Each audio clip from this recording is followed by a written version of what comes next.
ዱባይ ላይ ስራ ለማግኘት ቀላሉ መንገድ በዚህ ቪዲዮ እነግራችኋለሁ። ይሄን ቪዲዮ እስከ መጨረሻው ድረስ እዩት።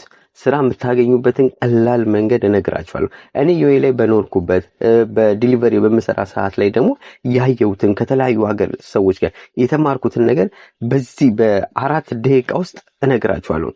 ብዙ ሰዎች አይነግሯችሁም ይህንን ስራ የምታገኙበትን መንገድ። አንደኛ ስራ የምታገኙበት መንገድ ምንድነው?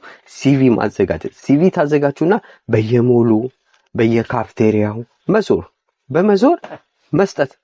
ሲቪያችሁን እንደዚህ ልምዳለኝ እንዲህ ልምዳለኝ እያላችሁ መስጠት ነው። በዛ ስራ ይገኛል።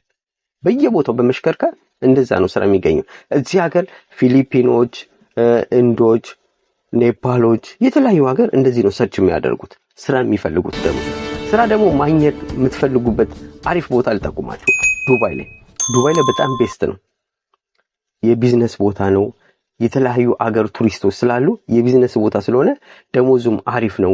ለእናንተም ደግሞ ኤክስፒሪየንስ አሪፍ ነውና እዚህ አካባቢ ላይ ሄዳችሁ ብትሰሩ ሰርች ብታረጉ በጣም አሪፍ ነው። ለእናንተ ሪኮመንድ አደርጋችኋለሁ ስራ የምታገኙበት። ሁለተኛው ደግሞ የተለያዩ ግሩፖችን ዌብሳይቶችን መቀላቀል ነው። ለምሳሌ ሊንክድኢን ላይ በጣም አሪፍ ነው። ዩኤኢ ጆብ እነሱ ላይ ገብታችሁ ሰርች አድርጉ። ጉግል ላይ ሰርች ስታደርጉ በጣም አሪፍ ነው። እነሱ ላይ ሰርች ስታደርጉ ቀጥታ ካምፓኒውን ነው የምታገኙት። ኤጀንት ሳይሆን ካምፓኒውን ነው የምታገኙት። ቀጥታ እያንዳንዱ ነገር ስለ ካምፓኒው ዲቴል እያንዳንዱ ነገር ካስከፈ ታገኛላችሁ። እዛ ላይ ካያችሁ በኋላ ምንድነው የምታደርጉት? የካምፓኒውን ስም ኮፒ ታደርጉትና ጉግል ላይ ቼክ ማድረግ ነው።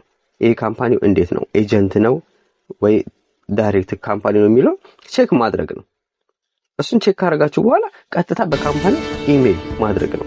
በኢሜል ሴንድ ታደርጋላችሁ። የእናንተ ሲቪ በአጭር ጊዜ ውስጥ ስራ ማግኘት ትችላላችሁ ማለት ነው። ይሄ ስራ ለማግኘት ይሄን ይመስላል በጣም በቀላል መንገድ። በቀጣይ ደግሞ ስራ የምታገኙበትን መንገዶች፣ ስለ ስራ እያንዳንዱ ነገሮች ይዤላችሁ እመጣለሁ። ይሄን ቪዲዮ ላይክ ማድረጋችሁን እንዳትረሱ። ሐሳብ አስተያየት ካላችሁ ኮሜንት ላይ አስቀምጡልኝ፣ መልስላችኋለሁ።